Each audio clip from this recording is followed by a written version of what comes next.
What is up, everyone? Brandon Ferst, aka First Report, representing the First Off the Bench podcast network. Everyone comes off the bench. We are First. Welcome in to another edition of the NFL Weekly. It is week 11 already, folks. We have passed the halfway point. Staring down Thanksgiving. December will be right behind it. And then, of course, Christmas. And before you know it, will be playoff season. And, of course, the Super Bowl time as well. But before all that, we do have to get through, of course, this week. And when I say we, I mean myself and my friend and co-host, Raider Jim Martinez. You can find Mr. Martinez at Raider Jim 1090. How you doing tonight, sir? Hey, I am doing well. Yeah, you're right. All of a sudden, I looked at the calendar and it said 2 weeks from now, I'm going to be sitting down eating turkey. Who'd have thought? It's just time is just flying in the wind. What can you say? It's happy holidays, everybody. Here we go. Hang on. Definitely. Yeah, it's that time of year. It's funny. I've seen a few things online about the Thanksgiving slate, those 3 games. All I'll say is if you've ever, you got the significant other that always harps on you, that you always focus only on football or whatever during Thanksgiving, this might be the year to say, you know what, honey, I'm going to help out. But we'll get to that when we get to that. But anyways, we got a very, very good slate this week. Really one of the best of the week or of the season, I would say. Starting, of course, tonight, we are recording here on Thursday, Eagles and Commanders for a big NFC East matchup. We're not going to talk about that one in depth because that one will be done and dusted by the time this goes out. But, you look at what's going to happen in Buffalo, Kansas City and Buffalo. And then you even have a huge AFC North matchup with Pittsburgh and Baltimore. We're going to get to all of that. But before we do, time to take a look back at week 10. Obviously, no Raiders in action for Raider Jim, so hopefully he was able to, enjoy the week. But once again, it seems like just when you think you got the Kansas City Chiefs down and all right, this is it. They're finally going to lose a game. A block field goal comes in and you find yourself asking how they continue to get away with it. But Raider Jim, your thoughts on week 10? Boy, some interesting games last week for me. One that wasn't a surprise. There's trouble in Dallas. There is big trouble in Dallas, and Jerry can get upset and, stick his chest out at everybody because he is the owner, he is the man, but there is trouble, and at some point, he's got to look in the mirror because obviously he is not doing something right to develop character within the clubhouse, and it's starting to show. It shows miserably. They have not won at home this year. Those people are paying like any season ticket holder for any team. Big money at Jerry's house if you're a season ticket holder. And to think you've gone this entire season without seeing a victory, and it's going to happen again this week. They're going to be 0-7 at home. Ridiculous. Aaron Rodgers, the Aaron Rodgers experiment. Okay, you got Devontae Adams, big deal. You threw for 150 yards last week. And quite honestly, the defense, which was keeping them in all the games, they gave up 31 points to the Cardinals. And it was, Cardinals were just slicing and dicing. It was quite a display that they had. What was the other game that I saw that I liked? Oh, that big game, Steelers, Commanders. You and I both said that could very well be the game of the week. And you know what? It was very much the game of the week. If it wasn't for shutting down the Commanders in the fourth quarter when they had to, I think Washington could have pulled it out. And if they could have played a little more staunch defense, the Steelers, 7 points, 7 points, 7 points, 7 points, consistency all the way around. So that was a great game. Congratulations to both teams, and especially to Coach Tomlin and his Steelers, who are looking pretty darn strong right now. They really are. I mean, they've won with Justin Fields. Now they're winning with Russell Wilson. And I'm glad you brought that game up because I do think Washington is coming, but unfortunately we saw some youth in the Washington side of things. And, selfishly, I hope we see some youth again this week. But yeah, I mean, even going back to I believe it was 4th and 2, I believe. And, Mike Tomlin made everyone say like, oh, I was going to go for it regardless. He wasn't going to go for it. But anyways, he ends up drawing the defense off sides. That ends up, winning the game or at least clinching the game for the Steelers. And again, I think that is just a little bit of the youth of essentially, a new head coach, a very young team, very good team. Very excited to see where they're going to go. Of course, not tonight. I hope they struggle, but they are a very interesting situation. And the other side of it, you talked about Dallas, and even last week, Dallas is still that boogeyman, at least in Dallas.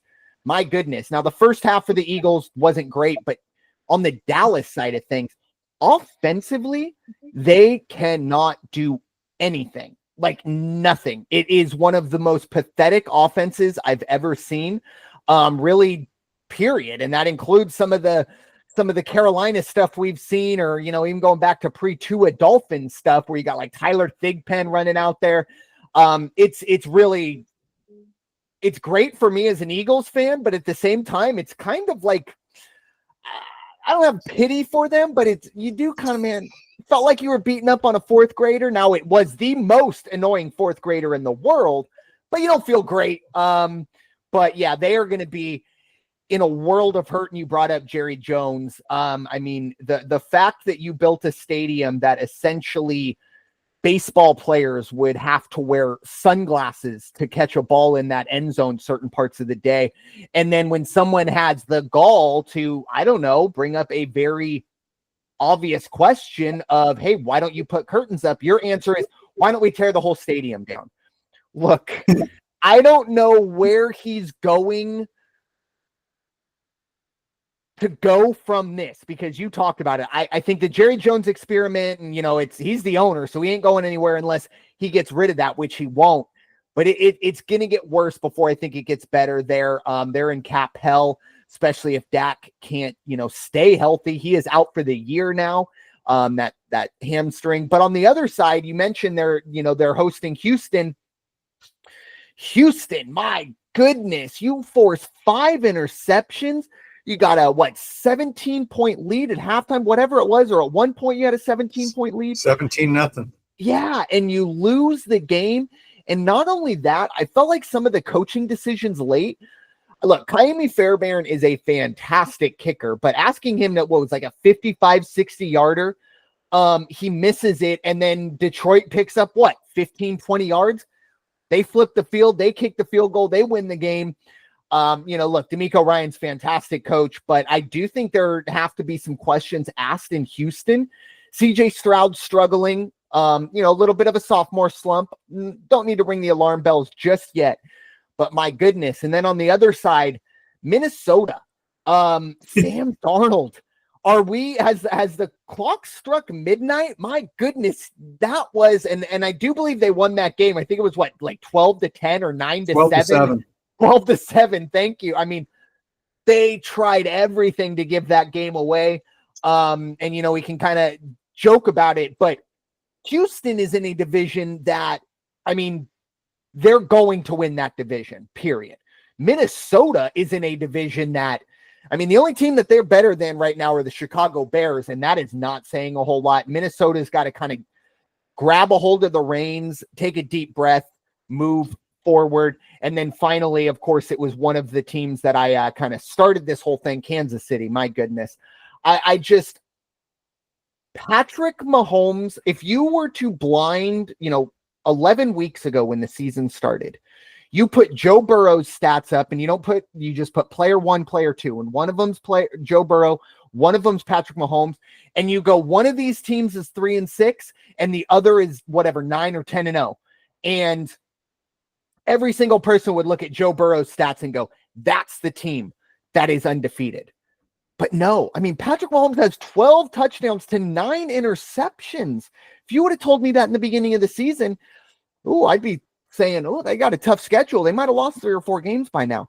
The defense is doing their thing, but really it was the special teams, obviously, a huge blocked field goal.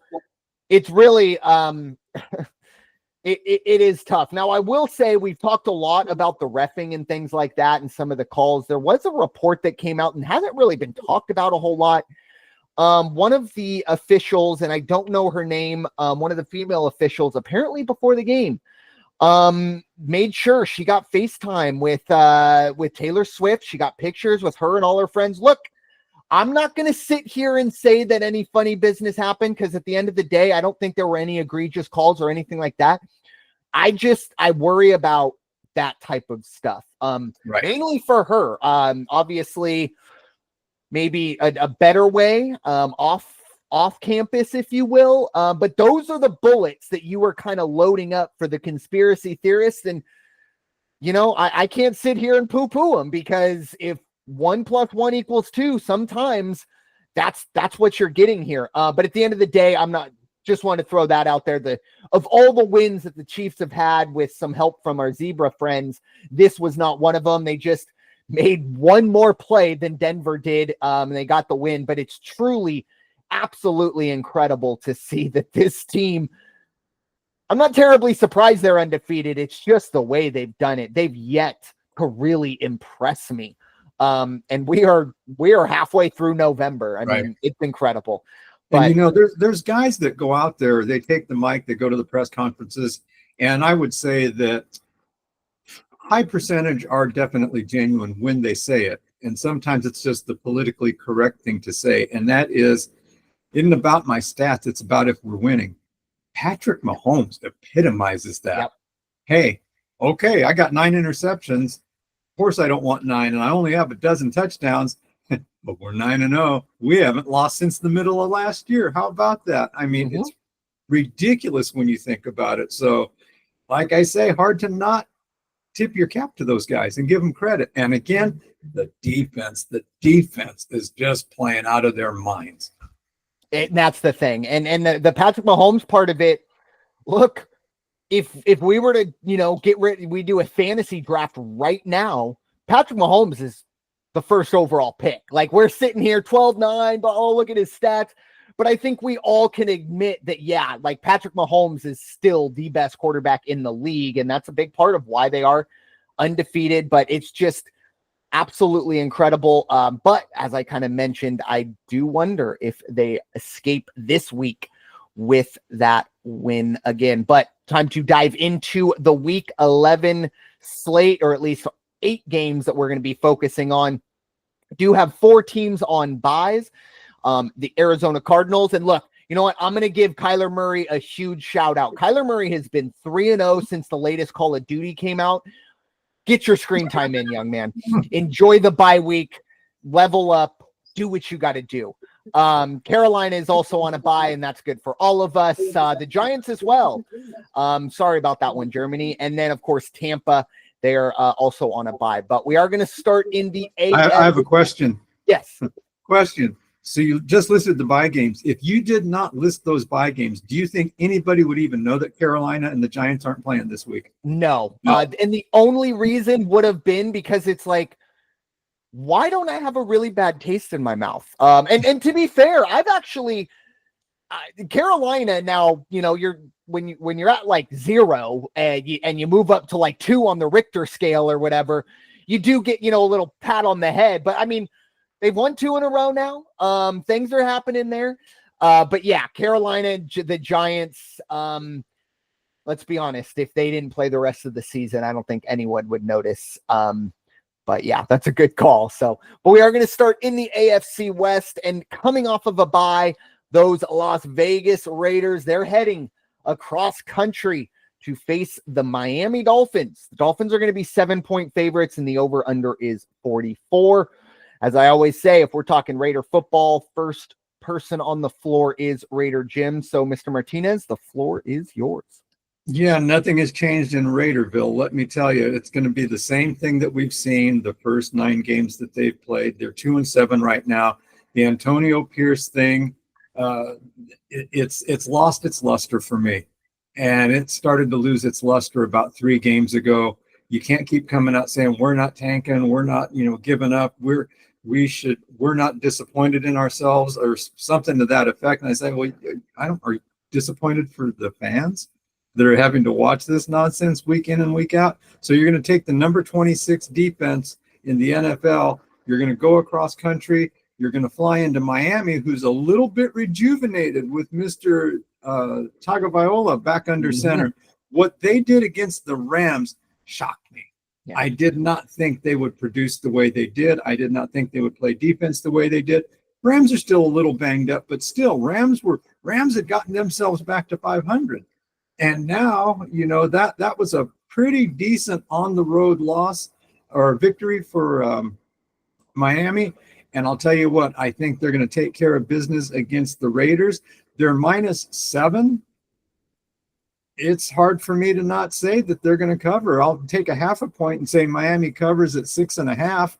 Over under 44. It'll go over 44 just because I think Tua is going to put up, probably 30 points.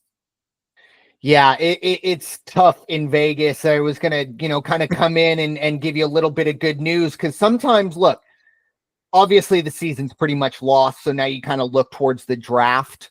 And I figure, look, 2-7 Raiders got to have like a top 3 pick. Unfortunately, they have they pretty much won the tiebreaker against all those teams. So they're at number 5. So of course they are. They're not even good at losing. Sorry, that was a low blow.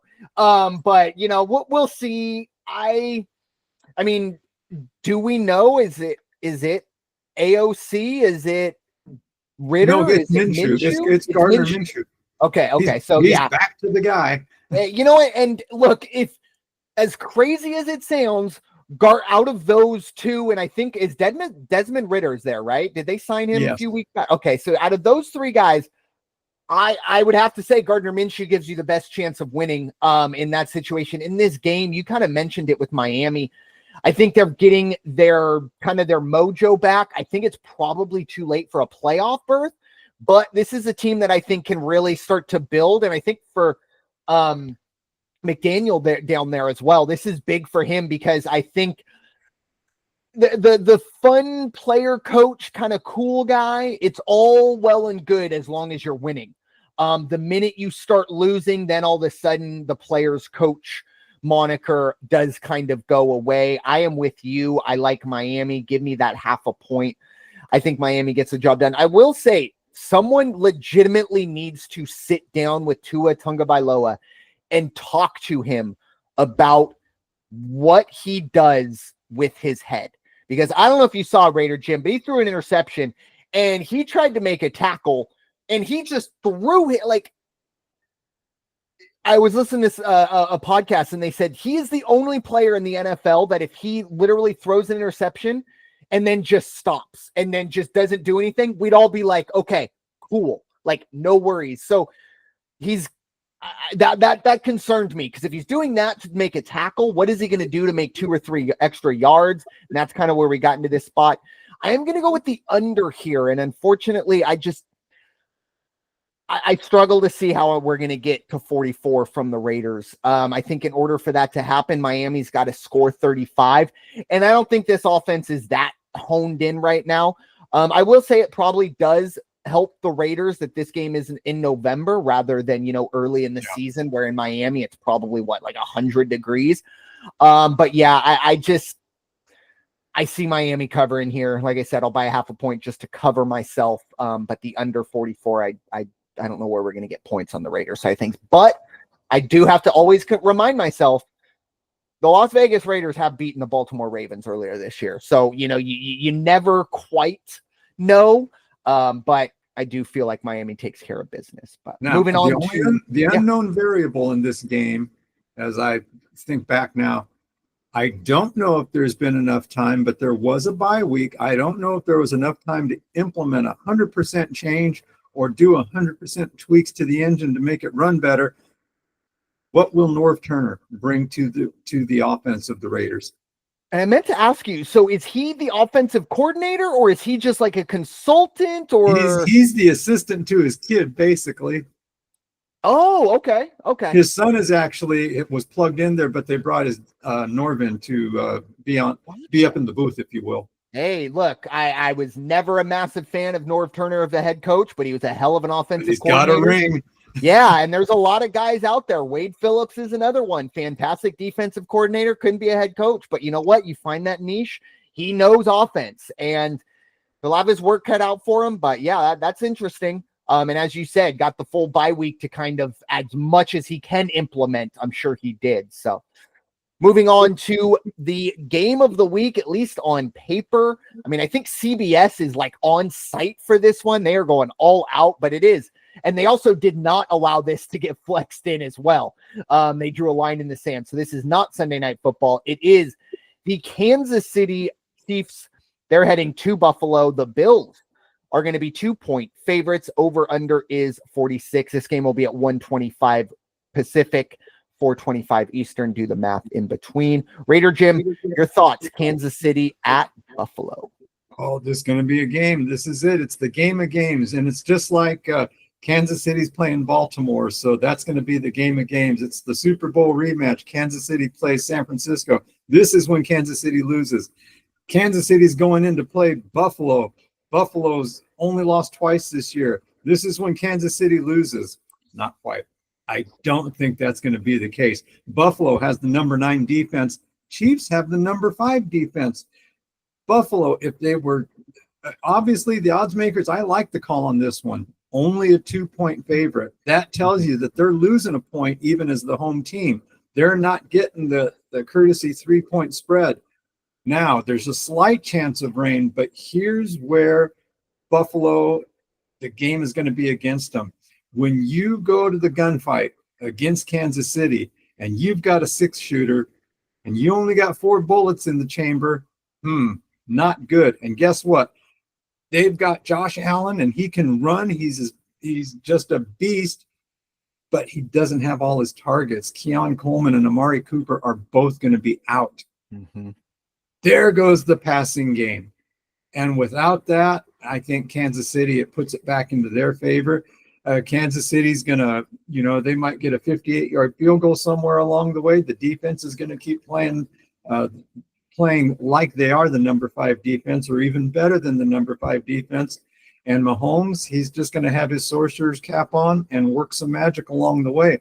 Kelsey is playing a little better these days too. So finally, he's got his head on straight. Give me the Chiefs on the money line on this one. On the 46 points over under, that's tough because I can see it going, gloves off, let's just go for it. I don't think that's going to be the case. So I'm going to go ahead, give me a 0.5 point and give me under 46.5. Yeah, I'm right with you on the Kansas City money line side of things. It's just for me, whenever you're giving me points with Patrick Mahomes, I just take it blindly. Everything we've seen this year, maybe there's some dark magic. Who knows what's going on? But they are getting the job done. You mentioned the losses that Buffalo has to deal with. That's compounded by the fact that you're going up against one of the best defenses in the game, as you mentioned. I like Buffalo here. I think it said about 55 degrees, so maybe a little bit of rain, but not that real weather you would expect from Buffalo. It is kind of mid-November, so nothing crazy, but I like Kansas City money line as well. I think Kansas City wins this game. Everybody's on Buffalo. As you said, everyone is saying, okay, this is the game that they lose. And maybe it is, but I'm not putting my money on it. That's for sure. I'm gonna ride with Kansas City. And I'm with you on the under. Big reason why I think both of these teams believe this is not the last time they're going to face. Right. Whether it's in the divisional, whether it's in the AFC Championship, there's a very good chance we see this again. So you don't necessarily want to put too much on film, if you will. So yeah, give me the under. And at the end of the day, both of these teams are playoff teams. I don't think Buffalo has to worry about losing out in the division. Kansas City certainly doesn't. So again, you want to win every single game, but how truly important is this one single game for both of these teams? Not a whole lot. And I think they're both kind of looking down the road and expecting we're probably going to see you again. So give me the under. But yeah, Kansas City money line under 46 on my side of things. So moving on to Atlanta. They are heading, well, we're moving to Denver, I should say, but Atlanta is going to be heading to Denver, the Mile High City, to face the Broncos. The Broncos are going to be 2.5-point favorites here. The over-under sits at 44. Raider Jim, your thoughts, Atlanta at Denver. Let me tell you, your fan base should be embarrassed if you have lost to the Giants, to Carolina, or to the New Orleans Saints. Sorry, coach, but it's a fact. And what happened to Atlanta last week? Well, they lost to the New Orleans Saints. So little bit of a nice game and a good week for Derek Carr, and I was glad to see that. But Atlanta, very surprising. And right now, they're going to go up against a Denver team that's really, really disappointed to what happened to them. Atlanta at 6-4. They've scored 238 points. They've given up 236 points. So they're right there. They also this week have 16 names on the injury list, including Kirk Cousins. He's got issues with his shoulder. So that doesn't bode well for them. It's not like he's questionable, but he's not 100%. If he has to rear back and throw one, it could hurt. And so, that's going to take a little bit off the pass. Positively for Atlanta, they've got Bijan Robinson 5 games in a row, even in a losing cause against New Orleans. 5 games in a row, over 100 yards. He could be good, except that Denver defense is really tough. And you're going to see Denver really, really play the line hard. They're going to focus on him. They're going to try to stop his streak. Denver's offense needs to be a little more productive this week than they have been, but they're at home. They're doing okay. And yet they're 2.5-point dogs at home. That would it doesn't matter what uniform I'm wearing. If I'm at home and they make me the underdog, I'm so insulted. Or no, excuse me, they're the favorite. They're the favorite. Yeah. Excuse me, I read that the wrong way. But even at 2.5, they're not getting the full 3-point courtesy bump there. I think Denver covers on this one, but I'm going to take Denver on the money line on this one. I'm going to do 0.5 point on the over-under and go over 43.5 because I think Atlanta will score, and I think Denver's just going to match them and do just enough to get that last-minute win. Yeah, last week we talked Atlanta, New Orleans, and I just for me, I said everything in my being tells me to take Atlanta here. Feels like a trap, so I just said I'm going to take New Orleans, and sure enough, it felt good and it got the job done. And you do get that interim coach, boost, whatever it is, blah blah blah. But for Atlanta, they're in a situation now where the desperation does start to kind of creep in. They felt like they were okay. We're going to fight Tampa for that, NFC or NFC South spot, and they still will. But that was a big loss there. Denver played really well last week. Obviously, they didn't get the win, but to go to Arrowhead and essentially need them to block a game-winning field goal to beat you, I think you can feel good about that. Bo Nix has very quietly been very good. I think you could make the case outside of Jaden Daniels, he's the second best rookie quarterback that we've seen, which would have blown my mind, even with Michael Penix not starting and obviously Caleb Williams struggles. But Bo Nix has been really, at the very least, consistent. And speaking of consistent, you brought up Bijan Robinson. My goodness, they've finally found a way to unlock this guy. We've all just been waiting for something like this to happen, and it looks like it finally is. All that being said, I think Denver gets the job done as well.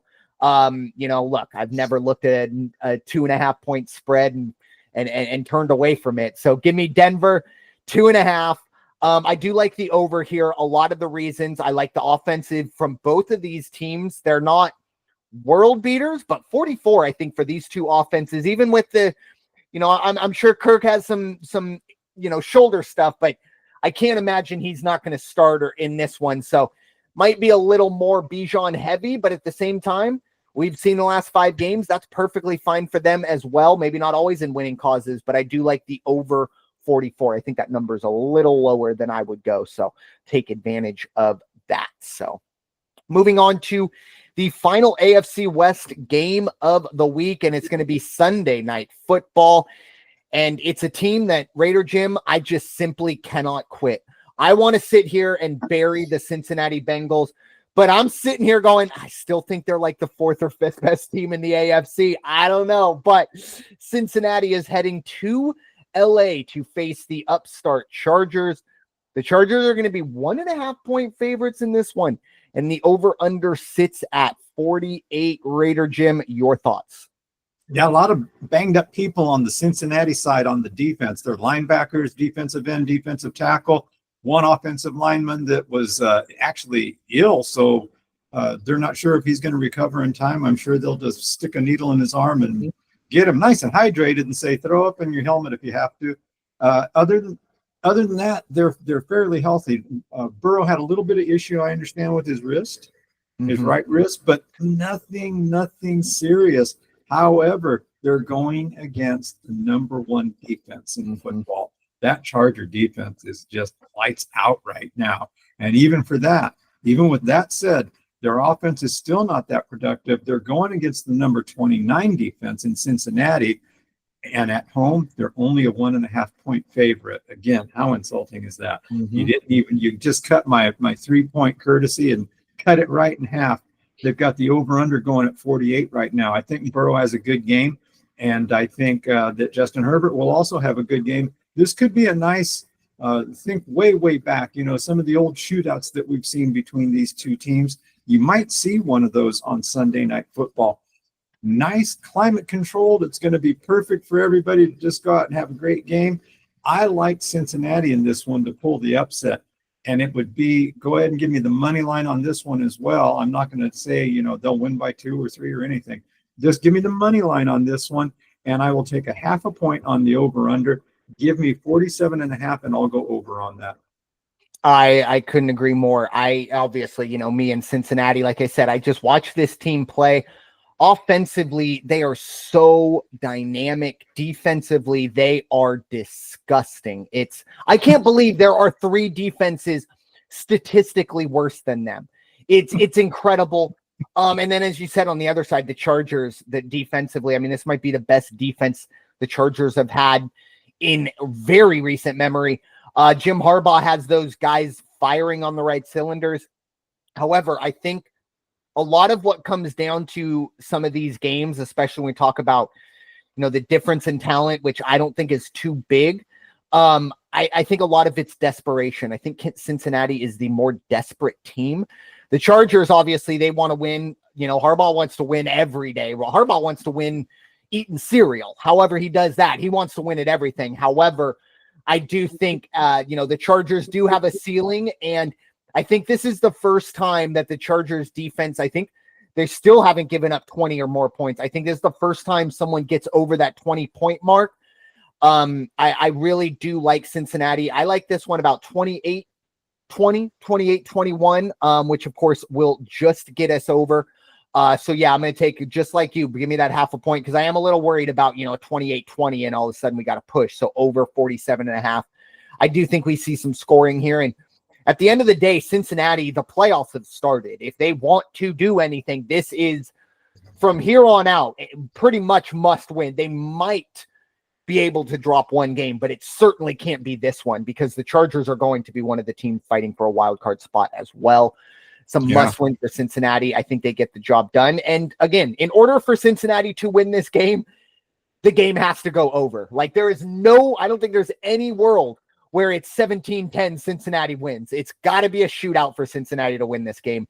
I don't think they have the defense to keep it in those, 17-10 games. So that is all we got for the AFC West. Only one game to deal with on the NFC East side of things. Obviously, the Giants are off, and then the Eagles and Commanders playing momentarily. But it is those vaunted Dallas Cowboys we spent so much time talking about to start the show. I tell you what, I cannot remember a time seeing the Dallas Cowboys on Monday Night Football at home 7.5 point favorites, or 7.5 point underdogs. The Houston Texans, the little brother of that state, if you will, they're heading to Jerry's World. They're going to be 7.5 point favorites against the Cowboys. The over-under is 42. We talked a lot about I talked really about both of these teams. In terms of this matchup, you want to talk about desperation. Dallas is a very desperate team. The difference between Dallas and Cincinnati is they have the pieces. Cincinnati has the pieces in-house that they can at least compete. After what we saw last week, I don't know if there is anything that can be righted, especially with Dak Prescott being out for the year. Yeah. The fact that Cooper Rush is essentially, they have more faith in Cooper Rush than Trey Lance. My goodness, that Trey Lance draft pick might go down as one of the worst ever. And luckily the 49ers hit with Brock Purdy at the end of that, because we would be talking the same way about the Bryce Young deal, the same way about the Trey Lance deal. But the Niners, of course, found their quarterback, albeit very late. But Cowboys are in a lot of trouble. 7.5. Look, I think this is too much of a number. I know I saw Dallas just look absolutely ridiculous. I think there's pride in that locker room. I really, really do. I don't have a whole lot of respect for the fan base or anything like that, but I do respect the players. Micah Parsons, CeeDee Lamb. I mean, even Ezekiel Elliott. Look, he's well past his prime, but they're all competitors, and I don't think anyone actually feels good about this. I don't think they win this game, but I don't think they get beat by, a touchdown or more. Take Dallas. I'm gonna buy half a point just in case. But give me Dallas +8. In terms of the over/under, I'm gonna take the under here. I'm sorry, Houston's offense has really struggled. I mean, they are in a lot of trouble. I mean, Nico Collins maybe come back. I don't know. Tank Dell. Seems like every single one of their wide receivers is questionable, and very rarely do we all see them on the field at the same time. And Dallas's defense they can get after you. Micah Parsons made a big impact. That could have been a lot worse. If Micah Parsons wasn't playing last week, that would have been a 55-6 game, or maybe 55-3. So I think Micah Parsons can bring enough defensively to keep this under 42. I know that's a really low number, but yeah, this is just a stinky game. I don't know. Monday Night Football. Goodness gracious. I don't know. But yeah, give me Dallas +8 under 42. What a world. Raider Jim, your thoughts? I think this would have been a perfect game for overseas. Yeah, exactly. At 6 a.m. Mm-hmm. Houston, yeah, you said it. CJ Stroud, I don't, like you said just a few minutes ago, I don't think you need to go crazy. I don't think you need to start worrying and oh my gosh, who are we going to put in? Should we bench it? No, you shouldn't. But you can see there's a little bit of uncertainty when he gets out there at times. To have the lead that they had it 20, they were up 20, they had 23 points at halftime. Then they didn't score anything against the Lions. So here's what they have to do. They have to play 4 quarters of offense. They also have to play 4 quarters of defense because the defense gave up 19. So, I mean, granted, there were some turnovers and things, which doesn't make it any easier to defend, but they got to come out. They got to play a more complete game. Dallas, I think Dallas is just, again, continues to be a hot mess. They haven't won at home. Houston is running on 2 straight losses now, but I'm like you. I think that Dallas definitely covers the spread on this one. I don't think that they're going to get beat by 7.5 or 8. So give me Dallas plus the 7.5 on this one. But I'm with you. Houston's only averaging 22 points a game after 10 games. So there's no way that this gets over 42. And Dallas is only averaging, I think, 19 a game. Yeah. And that was with, whatever you think about Dak, he's much better than Cooper or Trey Lance. So yeah, big time warning signs in Dallas. But good news, the sun will not be an issue. It will be a night game. The sun will not be an issue, everyone. Thank goodness.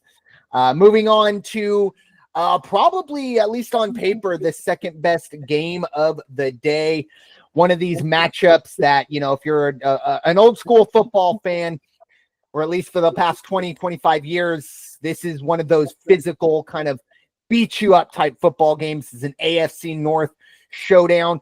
It's the Baltimore Ravens. They're heading to Pittsburgh. Baltimore's going to be 3-point favorites in this one. The over-under sits at 47.5. Raider Jim, I'll give you a first bite at this apple. Ravens at Steelers. Yeah, Pittsburgh had that bye a couple weeks back, and therefore they are technically in first place right now at 7-2, followed by Baltimore at 7-3.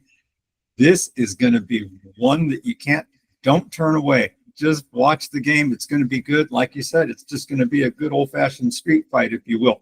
Pittsburgh riding 4 straight wins. After their bye week, they came out, played the red-hot Washington Commanders, took care of business by 1 point. Hey, doesn't matter. It's not going to be – there's no asterisk on that. They won the game. Now, the only issue we've got going out here is safety Kyle Hamilton got a bit of an ankle sprain. That's going to make it hard, could make it hard for him on the coverage side of things. But Watt, TJ Watt, he's going to do his thing. You are going to see him all over in the setups. And they have to, like any team, they're going to have to focus on him. But I think he is going to be the most successful at shutting down Lamar Jackson as anybody else can. So this is going to be one heck of a game. They also have, Russell Wilson. All of a sudden, Russell Wilson's playing like, he's a little bit rejuvenated. I used that word with Tua a little while back. Same thing, though. He came out. He had a great game last week. So give me Pittsburgh to cover at 3.5. Pittsburgh plus 3.5. Over under 47.5. That's tough, but I'm going to go ahead and go with an under on this because I think there's going to be more defense on the Pittsburgh side, enough to keep Baltimore bottled up. I agree. I really do like the under here in this one. I believe this will be the first matchup between these two teams, and there's guaranteed to have another in the division. And that one might be the one that decides the division when it's all said and done. So I just kind of, sometimes you want to keep your playbook. You don't want to put too much stuff on film. Pittsburgh is one of those teams that they seem to defy your eyes. They're not sexy. They don't have a whole lot of flash. Excuse me. I mean, George Pickens I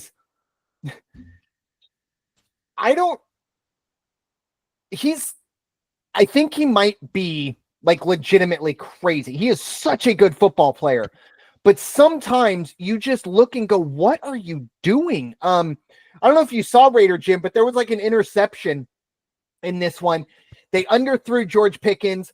Washington picks him off and then starts to run back. George Pickens just looks at the guy close to him and just essentially just throws him to the ground and starts fighting him. And it's just like, now for me, I think it's funny because he's not on my team, but those are the things that are going to cost you. And it's not really what we expect to see out of the Steelers, but at the same time, I've always felt like Mike Tomlin's always kind of had head case might be a bit of a pejorative term, but I mean, Mike Tomlin got the most out of Antonio Brown, whatever you want to say about that. So, he knows how to, I guess, deal with that. But at the same time, this is a 3-point spread. So you don't know where I'm going, but I'm going to buy a 0.5 point.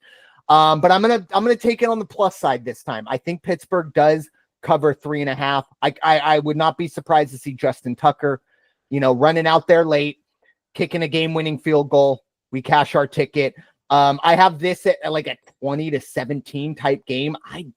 Look, I know Baltimore's offense is good, and even Pittsburgh's offense has definitely made strides, but I just 47.5 for this game. I mean, that's a lot. I'm going to take the under here, and I'll feel pretty good about it. But yeah, I do think Pittsburgh gets this win. I think they get the cover. I think Baltimore probably gets a last-second field goal.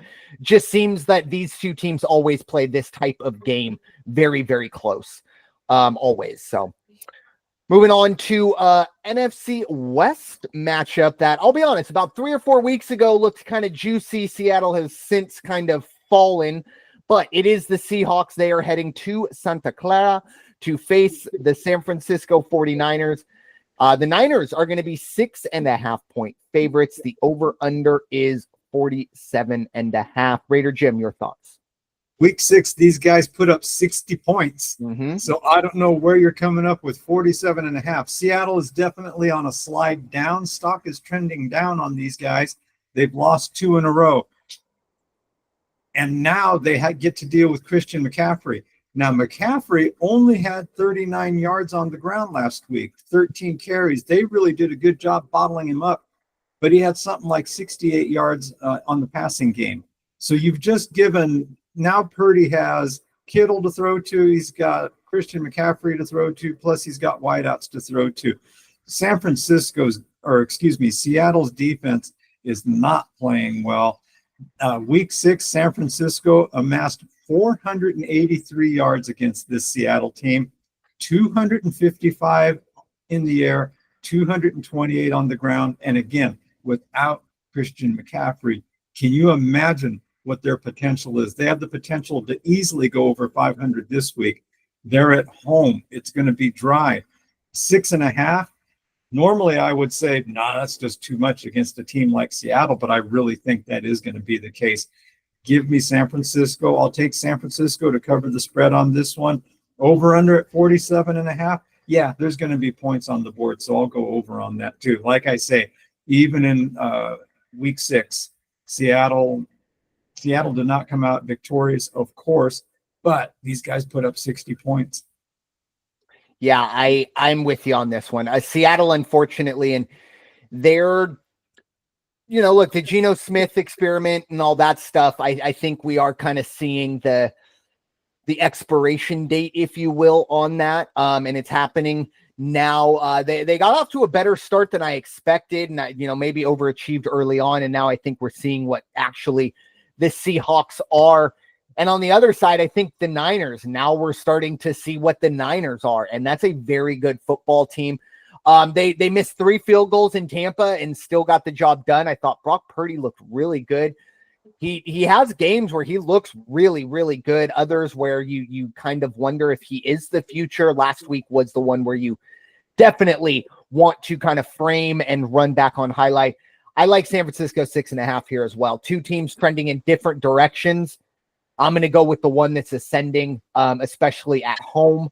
And I just think all signs point to San Francisco, which of course scares me. But I also do like the over as well. I think Seattle is going to be able to at least put some points up on the board. And then I think San Francisco will as well. I think this could be the week where everything starts to click for the Niners. It will be Christian McCaffrey's, second game back, which might be a little easier. And I kind of even said, I think it might be easier to have his first game of the season at home, maybe a little more comfortable. Well, here is his first home game of the season. I think he has a big game. And I think San Francisco does as well. They really take control of this division. Obviously, Arizona will have something to say about it after their bye week. But that NFC West, I think it's going to be kind of a 2-horse race, especially if this Sunday goes as I expect, with San Francisco taking care of business. But moving on to the final game we'll be kind of diving into in depth. It's an NFC North matchup. It's the Green Bay Packers. They're heading to Chicago to face the Bears. The Packers are going to be 5-point favorites on the road. The over-under sits at 40. I'll get this one started. Obviously, the Bears, the fact that we are 10 games into this season, or 9 games, however many the Bears have had, and people are sitting here and saying, oh, yep, Caleb Williams is a bust. Look, I'm not saying he's not a bust. All I'm saying is it's 10 games.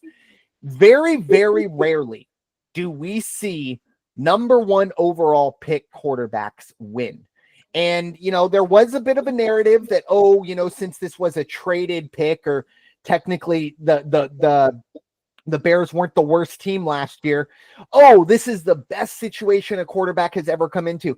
And you know what? Hand up. I kind of fell into that trap. I really did like the makeup of this team. This is not a good team. They don't have an offensive line. I think their coach is Matt Eberflus. I love the name. What a fantastic last name, but not a great coach. Might be a great coordinator wherever he goes back to, but his time will be coming up here very soon. In terms of this game, you want to talk about teams trending in different directions. I think this is another quintessential one. I think Green Bay is starting to kind of looking at Minnesota and looking at Detroit, knowing, look, we need to chase the Lions and we need to put these other 2 behind us and focus fully on the Lions. And I think the Packers do take care of business here. I don't see enough offensively from Chicago unless something crazy happens. The offensive line isn't there. And again, I don't think Caleb Williams is a bust, but it's not working right now. It's not working in this offense. It's not working behind this offensive line. Something has to change. Doesn't sound like it's going to. Therefore, give me Green Bay -5. In terms of the over-under 40, I'll be honest, Green Bay might put up 35 on their own, and then we're all in trouble. But I'm just going to go with the over because it is such a low number. I think Green Bay does a lot of heavy lifting in this one. I see this one around 28-14, 28-13, just get us over, maybe 31-14, something like that. I could see Chicago picking up 2 touchdowns, but I think Green Bay is going to roll in this one. Oh, Chicago, big trouble for them. They're going to have to, yet again, back to the drawing board for that franchise, it seems. Raider Jim, your thoughts? Packers at Bears. Yeah, when we talked about CJ Stroud, it was just like, okay, what's going on? Do we need to worry? Does he need to take a rest? Give him a timeout? And you and I both said, no, it's not time for that. Caleb Williams, there's a lot of shakiness and uncertainty now, it seems like. And, this one of those welcome to the NFL moments. It's not his fault, really, because it's the press that built him up. And, oh, man, they're going to be, it's going to be this blazing thunder and lightning effect when he gets on the field and just leads the offense. In 9 games, they've scored 175 points. Yeah. That's not a lot of points at all. The defense, it's not like the defense is doing anything to help them out either. The offense, not the defense. Defense is playing fair. But overall, the offense, number 25 in the NFL, that's not going to do much for you. In their division, they are at rock bottom. They don't have a chance in this division at this point. You can write them off.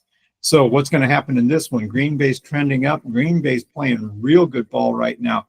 At Chicago, no weather to worry about. 5 points is not going to be, and they're running well. They're running as well or better than they are passing the ball on the Green Bay side of things. So give me Green Bay to cover at -4.5. And I'm like you, I'm going to take the over because that's what I think. Give me 28-14. Yeah, and that gets us home. It's very difficult. And obviously, like I said, we've seen plenty of quarterbacks struggle in their first year. I mean, Jared Goff looked like he didn't know how to play football his first 2 years. And now he's one of the best quarterbacks, minus the 5 interceptions last week. But the fact is, it's not the end of the world, but it's certainly, you do have to start questioning, hold on, what's best for Caleb Williams' development going forward? Are we just going to keep throwing him out there? And look, Tyson Bagent, I think he can go out there and at least, keep things under control. We'll see how that goes, but not great in Chicago. Also, there was a stat, or this was on draft night. So Caleb Williams obviously went number 1 overall. And then later on in that night, he had texted the punter and pretty much said, hey, I'm really sorry, but you're not going to be punting too much this year. That punter has, I think, about 150 more punting yards than Caleb Williams has passing yards. So, I don't want to pile on, but that was kind of did not age well situation. Yeah. Really sometimes you just keep your mouth shut or keep that in house. Don't give that to us to kind of load into our gun and fire, Definitely one of those, hey, rookie moments. Hey, rookie. Yeah, let's stay in your lane. Let's take a deep breath. Yeah, let's get you out on the field before we start talking like that. But it's going to be an interesting week for sure. Some of the other games we're not going to go too deep into, but we'll just give you the spread and numbers on. Cleveland going to be 1-point favorites as they head to New Orleans. That is 44.5 is the over-under on that one. And you know what? If you're going to watch that football game, actually, you know what? I think we got Jameis Winston revenge game. So maybe there's some allure there. We also do have Indy. They're heading to the Jets. And somehow, some way, the New York Jets continue to be favored in football games, but they're going to be 4-point favorites. In that one, the over-under is 43.5. Speaking of favorites, here's the biggest one I think we've seen all season. Detroit at home. They're going to be 14-point favorites as they face the Jacksonville Jaguars. That is wild. Yeah, and I believe we might be looking at a Mac Jones. We saw Mac Jones last week, possibly this week as well. Trevor Lawrence, a little banged up. 46.5 is the over-under in that one, and that might only be Detroit in that one. So the Rams, they are heading to New England. They're going to be 4.5-point favorites as they go across country to face the Patriots, who have been playing a little better of late. 43.5 is the over-under. And finally, the Minnesota Vikings, a team that struggled to a bit last week, still got the win, but made some mistakes. They're going to be 6-point favorites as they head on the road to face Tennessee with a paltry 39.5 over under. Raider Jim, you have any thoughts on any of those games? Well, I just a comment on Tennessee. Boy, what a difference 3 seasons makes.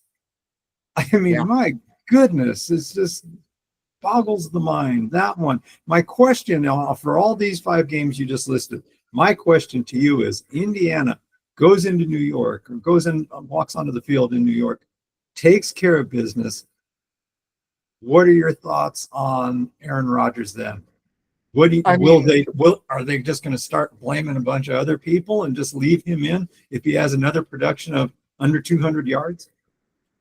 They don't have a choice. They are that entire team. Yeah, that entire team has been built on Aaron Rodgers' whim, and like Alan Lazard and these guys, they're there. Nathaniel Hackett, they're there because Aaron Rodgers wants them there. And there's no one in that locker room or that front office that's going to stand up to Aaron Rodgers. It's of all the bad situations, I think the Jets might be in one of the worst, just because they have been kind of, I mean, it's a bit of a Ponzi scheme. Like they bought a something that they thought was going to work. And then last year it had a freak accident, and you can go, okay, well, we'll get him next year. And it's like he's held them hostage for 2 years. I can't believe they're still being favored. Now, Anthony Richardson is starting again. They're doing a lot of the yo-yo with Anthony Richardson, things like that. I think Indy wins that game. I think that the vibes in New York, it's bad.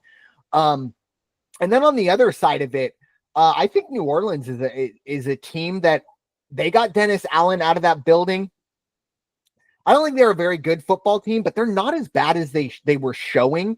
And I think last week really showed it. I think they take care of business against Cleveland. Some of the other spreads, though, I mean, 14.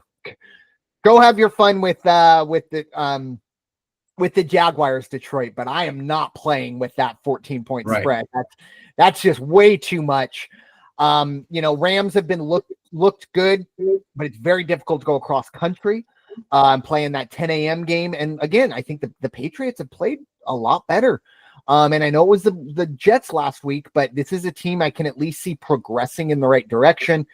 But I think it's going to be a very interesting week. A lot of chalk here kind of on my board. That kind of scares me.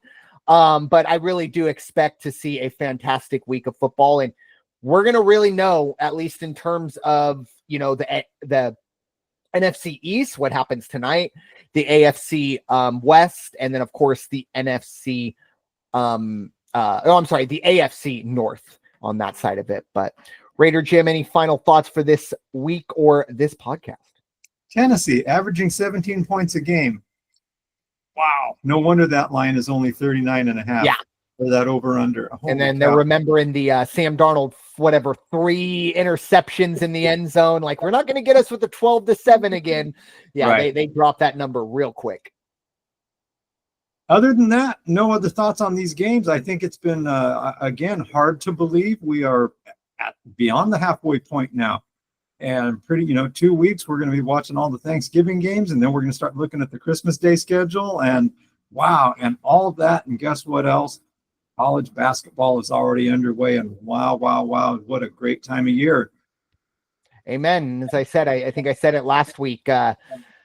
Villanova, they just love losing to the Philly schools. Throw a St. Joe's loss in there as well while we're at it. But my final thoughts, kind of starting to focus on the holidays. Obviously, every day we do need to, make sure you are being responsible. Behind the wheel. And unfortunately, we see a lot of things not ideal, but again, this is just another reminder to be responsible, to understand that, when you have a few drinks and you get behind the wheel, you are putting everyone's life, including yourself, in danger, no matter how great you think you are at driving after X number of drinks or beers. It's just not worth it. Trust me. And also too, obviously we've had a, crazy few weeks here in this country. Just kind of embrace the holiday spirit of, Thanksgiving, and, just be kind to your neighbor, be kind to the person in front of you, behind you, just be nice. It's a lot of crazy stuff going on out there. Do your part. As I always say, stop hating. And let's just get through all this and make our lives all a little easier if we're all just a little bit nicer on that. Unless they're Cowboy fans, you can be as rude as possible to Cowboy. I'm just kidding, Brandon. But with that being said, thank you all so much for listening to this episode of the NFL Weekly here on the network. We break down everything NFL has to offer. This is the First Off the Bench podcast network. Everyone comes off the bench. We are first. It's time for y'all to go wash your hands and stop hating everybody. Talk to y'all very soon. Take care.